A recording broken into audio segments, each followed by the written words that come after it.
Đúng rồi. Đúng rồi, đúng rồi, đúng rồi.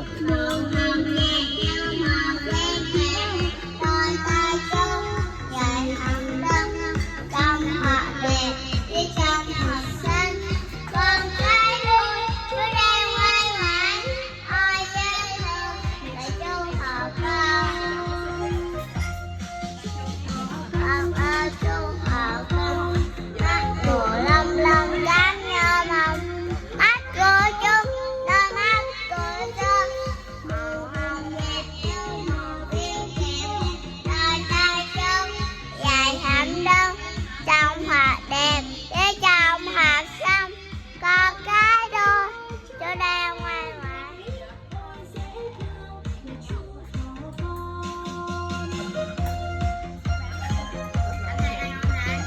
Ăn đi, no rồi. No rồi, no rồi.